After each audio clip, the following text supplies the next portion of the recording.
welcome to Clash of the Dice. I'm James, and welcome to episode 3 of our Path to Glory in Age of Sigmar 4th edition. If you haven't seen episodes 1 and 2, please do go and check them out. But in this episode you'll be seeing my Troggherd going up against Joshua's Skaven. To quickly recap my warband for this Path to Glory campaign, it is a Glimspite Skits army, but specifically it's a Troggherd, so I've purely got Troggoths in my army. It is headed up by a Dankhold Trog boss called Boss Brug. He's the one in the middle, the brown one. He has the Clammy Hand, which is an enhancement that gives him 3 extra rally rolls for friendly units that are within 12 inches of him, and he also has another enhancement, the Clammy Cowl, which makes him -1 to hit for all attacks, so all of those shrooms on his back creating a cloud of spores that makes him more difficult to hit and more difficult to see. He currently holds the rank of Aspiring along the path of the Warrior, and he is a Berserker, so he can re-roll charge rolls. Also within my army there is a unit of Rockcut Troggoths called the Rocky Trogs. They hold the rank of Aspiring along the path of the attacker, and they have a Battle Fury, which means they can run and charge. There's a reinforced unit of Fellwater Troggoths called the Stinky Trogs. They also hold the rank of Aspiring along the path of the attacker, and they also have Battle Fury, so they can run and charge. And then finally we've got another Dankhold Trog boss, Big Trog. He is just simply a Dankhold Trog boss. Joshua's warband for his Path to Glory is a Warp Cog Convocation, i.e. Skaven army, and it is called Skell and Volt's Shiny Collectors. They are headed up by Skell Keenstrider. He's a Warlock Engineer. He holds the path of Aspiring along the path of the leader, and that gives him the ability of Tactical Acumen, which is 1 free redeploy per game. He also has the heroic trait Scurry Away, so at the start of the combat phase he can roll a 3+ and then scurry out of combat, and his artifact is the Foul Hide, which allows him to heal D3 wounds every turn. The other units in Joshua's army, we have Volk Bloodbuster. He's a Warlock Bombardier. We have the Lab Rats, which is a unit of Clan Rats. We've got a unit of Storm Fiends called Bloodbuster's Muscle, and finally a reinforced unit of Warplock Jezzails, Quickshot Skitterers. They hold the rank of Aspiring along the path of the Defender, and they have Hardened Resolve, which is they can heal 1 wound at the end of each turn. The battle plan we are playing is Relics of Myth. There are 3 objectives, 1 in the centre of the battlefield, 1 in the northwest corner and 1 in the southeast corner, and each player scores victory points at the end of their turn. They score 1 victory point at the end of their turn for each objective they control, if it's contested by an enemy unit, but they score 2 victory points at the end of their turn if they control an objective and it is not contested by enemy units. Deployment zones and territories are nice and simple. It simply extends along the long edge of the battlefield to a depth of 1/4 of the depth of the battlefield on both sides, so a northern territory and a southern territory with a no man's land in the centre. Joshua won the roll-off and elected to take the Northern Territory. It's also worth noting that no faction terrain can be set up during the deployment phase by either side, but Skaven are sneaky. They don't set up their faction terrain, their gnaw holes, in the deployment phase. They set theirs up at the start of the battle round, but I will not be getting the benefit of my Loon Shrine for my Troggoths. I also need to say that this is the only battle plan that has a campaign reward on it, so whichever side wins the battle can potentially get an extra artifact of power for their army. Moving on to deployment, Joshua finished deploying first, which gave him the choice of going first or second in the first battle round. He elected to go first in the first battle round. So he deployed his Storm Fiends, his Bombardier and his Clan Rats as a single regiment in his northern territory. That picture is slightly inaccurate because after he deployed he remembered that in 4th edition you can take control of objectives at the start of the first battle round, so he did actually shuffle those Storm Fiends further over to the west of the table. I allowed him to do that because he genuinely forgot. And he also deployed his Engineer and his Jezzails inside a gnaw hole. I deployed all of my army in the southeast corner of the table within my territory. The reason being I elected to have the Bad Moon start in the southeast quarter of the table, so that way the Bad Moon would follow the course along the route of the objectives, so first into the centre and then into the northwest quarter. So that was the planning behind it. Everything would be under the light of the Bad Moon to start with, because Joshua's got a lot of shooting in his army, very nasty shooting at that. At the start of the first battle round, Joshua won the roll-off to see who was the underdog, and he rolled a 3 on the d3, which is spied treasure. If possible, the underdog can place one new objective in neutral territory more than 9 inches from all other objectives and more than 3 inches from all units.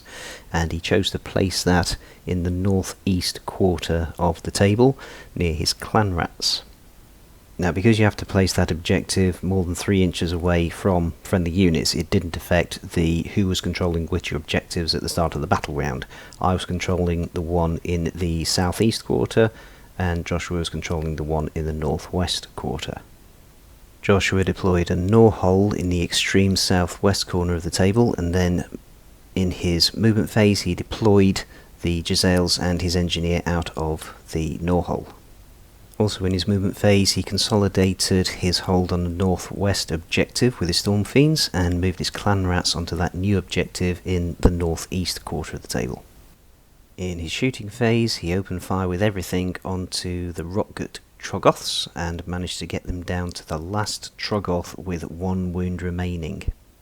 At the end of his turn he was on 2 objectives that were not being contested by me, so he scored a total of 4 points.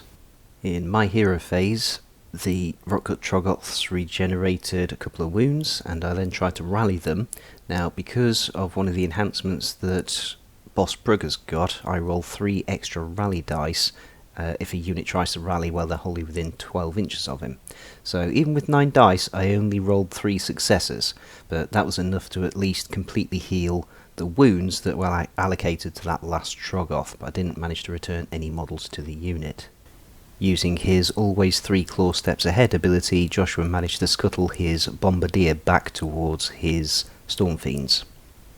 In my movement phase, the Fellwater Troggoths ran and rolled a 5, getting them onto that centre objective, but I also wanted to keep them within that quarter of the battlefield, the southeast quarter of the battlefield, so that they would be under the light of the bad moon. I also realised that my 2 Trog bosses were the wrong way round. I really wanted Boss Brugg to be over on the right hand flank because he's -1 to hit, so it was a bit more survivable than Big Trog, and I wanted Big Trog to be over towards the centre/left so that he had a better chance of completing his quest. So I swapped them over and I spent a command point so that Boss Brugg automatically ran 6 as he was heading towards the right hand flank, and then the last remaining Troggoth moved up by the tower to try and get himself into some cover. So at the end of my turn I was also on 2 objectives that were not being contested by Joshua, so I also got 4 points, making the score 4 points to 4 at the end of Battle Round 1. At the start of Battle Round 2, the Bad Moon did not move, and we completely forgot to do the underdog table, the twist table. Joshua won the roll-off though, and elected to go first in Battle Round 2. In Joshua's hero phase, I spent a command point on rally for the Troggherd Troggoths. Now, they weren't within 12 inches of Boss Brugg anymore, but in spite of that, they rolled 5 successes, so one of the Troggherd Troggoths did return to the unit. In his movement phase, all of Joshua's units sat still, and then proceeded to open fire on the Fellwater Troggoths. The Bombardier suffered a bit of a misfire when he tried to overcharge his missile launcher, but when the dust settled, Joshua had managed to kill off 2 of the Fellwater Troggoths and inflict a wound on another one. At the end of his turn, Joshua was still on 2 objectives without me contesting them, so scored another 4 points, making the score 8 points to 4. In my hero phase, the Fellwater Troggoths regenerated, removing all the damage that had been done to their unit. I tried to rally them again with Boss Brugg, but still only rolled 3 successes, so not enough to return a fallen Fellwater Troggoth back to its unit. Joshua also repositioned his Bombardier again slightly, tucking them in behind his Storm Fiends. In my movement phase, the Fellwater Troggoths and Boss Brugg headed up towards that north-east objective being held by the Clan Rats. When they were within range, 2 of the Fellwater Troggoths vomited onto the Clan Rats. Even with all-out defence, the Clan Rats still lost 2 rats to the vomit. Fellwater Troggoths and Boss Brugg both completed their charges. Boss Brugg used his Shepherd of Destruction ability to give himself and the Fellwater Troggoths an extra attack each. The Fellwater Troggoths attacked first, and because some damage had been done by their noxious vomit missile attacks, it meant that the Clan Rats were at an extra -1 to the save rolls and couldn't be modified by positive save rolls, so all-out defence wouldn't have helped them. When the attacks were resolved, the Fellwaters had killed off 16 of the clan rats, leaving just 2 left. Those 2 remaining clan rats fought back and inflicted 3 damage points onto the Fellwater Troggoths, but then Boss Brugg attacked and wiped out the remaining clan rats. At the end of my turn, I was on 3 objectives that were not being contested by Joshua, so I scored 6 points, making the score 10 points to 8. At the start of Battle Round 3, Joshua again won the roll-off, and he was the underdog by this point, and we did remember the twist table. And we rolled place another objective, so Joshua placed another objective in the south-west corner, near to where his Giselles had deployed. The Bad Moon also did not move again. Joshua deployed a gnaw hole along the northern edge of the battlefield, just to the west of centre, and in his hero phase he rallied his bombardier and healed the damage done to him by his misfire. The Fellwater Troggoths regenerated, healing them back to no damage taken in the models that were remaining, and again they tried to rally with the assistance of Boss Brugg, but again I only rolled 3 successes.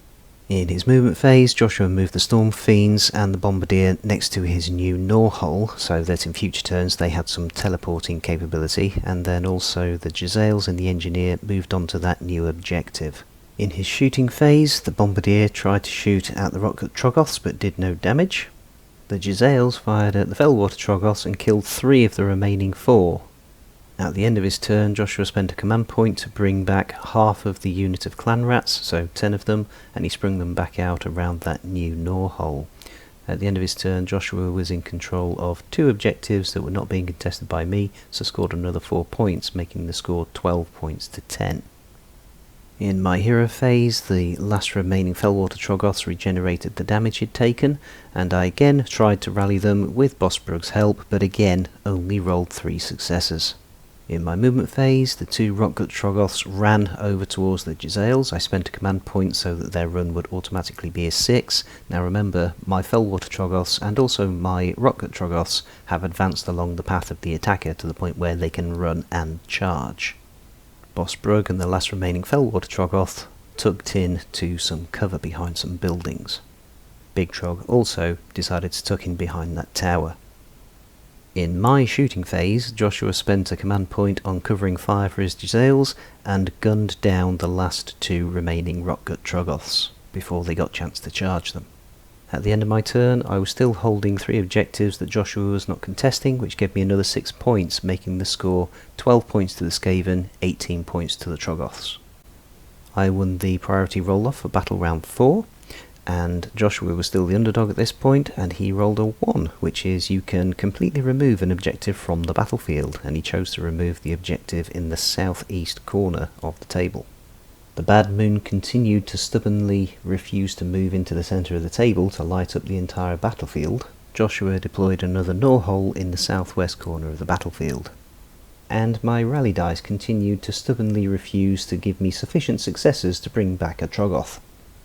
In a desperate effort to try and do some damage to those Giselles, Big Trog headed over towards them, and then in my shooting phase, yet again, the Giselles opened fire with covering fire. Big Trog took 10 wounds, leaving him on just 2 wounds remaining, but did manage to complete his charge into the Giselles, but then in the ensuing combat he failed to get his Shepherd of Destruction ability off, and also only did enough damage to kill off 2 of the Giselles. He then regenerated 2 wounds before the Giselles fought back and inflicted another 1 back onto him. At the end of my turn, I was holding 2 objectives that Joshua was not contesting, giving me another 4 points, which put the score 20 points to the Troggoths, 12 points to the Skaven. Now, score-wise, it's looking really good for the Troggoths, but army-wise, my army was falling apart very quickly. At the start of Joshua's turn, Big Trog managed to regenerate 4 damage, and then in Joshua's hero phase I tried to rally again, but still didn't get sufficient successes to bring a Troggoth back. In his movement phase, Joshua retreated the Giselles, and because they are Skaven they can retreat without taking mortal damage. They retreated back behind that objective in the southwest corner of the battlefield. In the southeast corner of the battlefield, the Storm Fiends jumped out of the gnaw hole that had just been placed, and then in the centre the clan rats moved on to that central objective. In the shooting phase, the Engineer and the Bombardier both opened fire onto Big Trog and managed to kill him off. Over on the east flank, The Storm Fiend with the rattling cannons opened fire on the Fellwater Troggoth and inflicted 3 damage, while the Storm Fiend with the Warpfire projectors opened fire on Boss Brug and inflicted 2 damage. The Storm Fiends then charged Boss Brug, but only managed to inflict 2 more damage on him in the ensuing fight phase. Boss Brug fought back and killed off one of the Storm Fiends, regenerating most of the damage he'd just taken. At the end of his turn, Joshua was on 3 objectives that I was not contesting, giving him another 6 points, making the score 20 points to the Troggoths, 18 points to the Skaven, so the Troggoths were 2 points in the lead. Now, Path to Glory battles are supposed to last for 4 battle rounds, and at the end of the 4th battle round you roll a dice, and on a 3+, you go on to battle round 5. At the end of battle round 5 you roll a dice, and on a 3+, you go on to battle round 6, and at the end of battle round 6 you roll a dice, and on a 3+, you go on to a 7th and ultimately final battle round. This being the end of round 4, we rolled a dice, and we did indeed get a 3+, so we went on to battle round 5. I won the roll-off again for priority, and Joshua was once again the underdog, and he rolled another 1 on the D3, which is remove another objective. So Joshua elected to remove the objective that was in the northeast corner of the table, the one where my remaining Troggoths were. The Bad Moon thankfully now decided to move into the middle of the table and light up the entire battlefield. The Troggoths regenerated the health they had lost, and then Joshua took a leaf out of my book and rallied the Jezzails, returning one of them back to its unit. I couldn't try to rally the Fellwater Troggoths because they were in combat, and you can't rally when you're in combat. I didn't do any movement because I didn't want to retreat, so into my shooting phase, and the Fellwater Troggoth vomited onto the Storm Fiends and inflicted some damage. Joshua then spent a command point on covering fire for the Storm Fiends because they can shoot in combat, but did no damage. In the ensuing fight phase, the Troggoths managed to kill off the remaining Storm Fiends without taking any damage in return. At the end of my turn, because Joshua had deleted the objectives that my Troggoths were on, and I'd been tied up in combat and been unable to get onto any of the other objectives, I failed to score any points. So going into Joshua's turn, it's still 20-18. In Joshua's turn, he managed to rally his Jezzails back up to full strength, and I managed to rally, finally, a Fellwater Troggoth back into the unit. Very little else happened other than the Bombardier managing to blow himself up and take a mortal damage. Nothing much else happened other than at the end of the turn, Joshua spent a command point to return 2 of his Storm Fiends back onto the battlefield next to a gnaw hole. He hadn't moved off any of the objectives that he previously had, so he scored another 6 points because I wasn't contesting any of those objectives, making the score now 24 points to the Skaven, 20 points to the Troggoths. We rolled a dice to see if we were going to go on to battle round 6, and we did indeed roll a 3+. At the start of the 6th battle round, I was now the underdog, which meant I got to roll on the twist table, and I rolled a 1, which is remove an objective, so I elected to remove the one in the southwest corner of the battlefield near the Jezzails. Joshua won the priority roll-off. The Bad Moon elected to stay in the centre of the battlefield. I tried to rally the Fellwater Troggoths again, but yet again failed to make sufficient successes to return a Troggoth. In the movement phase, the Jezzails headed towards the centre of the table. Everything that could opened fire on the Fellwater Troggoths and managed to kill off the last remaining 2. The Storm Fiends fired on Boss Brug and managed to inflict a total of 9 damage. The Storm Fiends then charged Boss Brug and got him down to 1 wound left. Boss Brug then fought back, inflicting a single damage onto the Storm Fiends, but regenerated some badly needed health afterwards. At the end of his turn, Joshua still had control of 2 objectives that I wasn't contesting, so scored himself 4 more points, making the score 28 points to the Skaven, 20 points to the Troggoths. Now, in my turn, I could have simply resigned there because I was then 8 points behind, and realistically I was going to struggle to make up the points, but I was seeing a bit of red. It was quite frustrating that the units of Joshua's that I'd managed to do some damage to, he'd pretty much completely recuperated their losses. So yeah, at this stage I was just seeing red and wanted to try and do some more damage back to the Skaven. To be fair, there was still a chance that I could have got onto that centre objective, but a very, very slim chance. But for now, I regenerated some health back onto Boss Brug. Boss Brug and the Storm Fiends went toe to toe. I managed to kill off one of them and regenerate an extra little bit of health after the fight, and the other Storm Fiend didn't manage to do much to me in return. However, I did fail to score any points, so at the end of battle round 6 it was still 28 points to the Skaven, 20 points to the Troggoths. And guess what?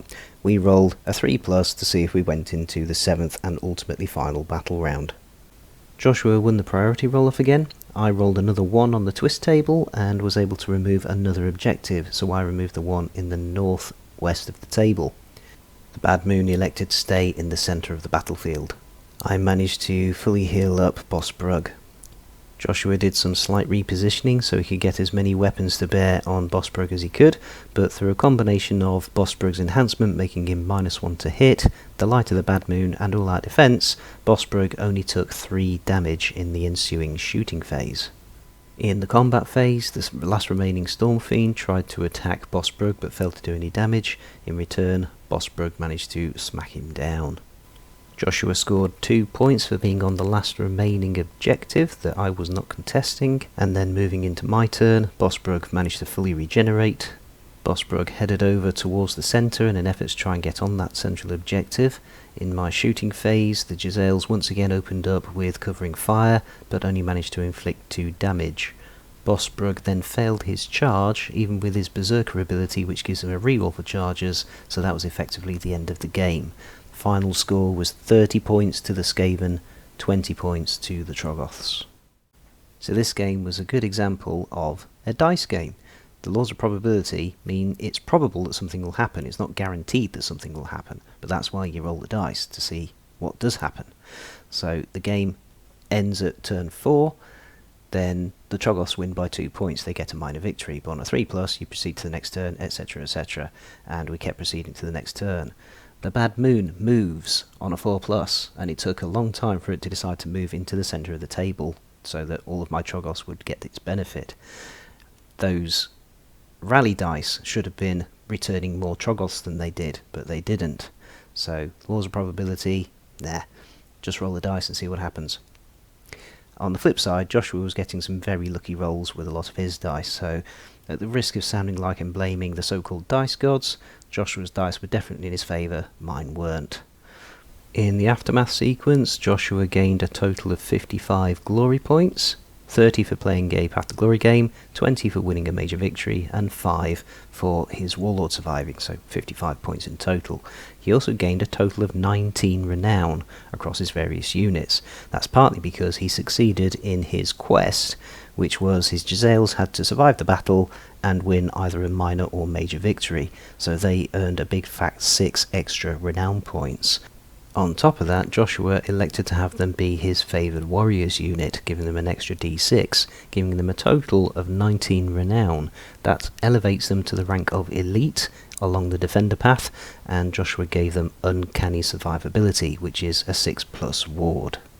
Not only that, but this particular scenario gives a campaign reward, so after the battle the winner rolls a dice and adds the number of victory points they scored to the result. If the total is 15 or more, they can pick one artifact of power available to their faction and give it to an eligible hero on their order of battle. Joshua had 30 victory points, so he rolled a dice anyway and got a total of 34, so he was able to pick an artifact and give it to a hero. He chose the Skaven Brew artifact and gave it to his Warlock Bombardier, Volk Bloodbuster. And because Joshua completed his quest, he needed to choose a new quest. Now we've house ruled this so that you can't do the same quest consecutively. So Joshua's gone for Rise of a Champion, so you select a hero, they need to kill an enemy hero or monster in the next battle, and if they do, then they get a heroic trait. So there's only one other hero in Joshua's army, which is still the Bombardier, so that's the hero he's gone with. Moving over to my Troggoths, I scored a total of 35 glory, so 30 for playing a Path to Glory game and 5 for my Warlord surviving, and I gained a total of 10 renown. That included d6 given to my favoured warrior, who for this battle was Big Trog. He has now advanced to the rank of Aspiring along the path of the warrior, and he is also a Berserker just like Boss Brug, so he can re-roll charge rolls. I failed to complete my quest, which was Rise of a Champion with Big Trog, so I've elected to stay with that. I haven't elected to change it. So that's the end of our first round in our Path to Glory, and so far it's been pretty interesting. We've had a victory for the Slaanesh, we've had a victory for the Skaven, and we've had a victory for the Troggoths. So quite evenly balanced so far, and as Joshua pointed out to me, each of those victories has been a pretty substantial victory.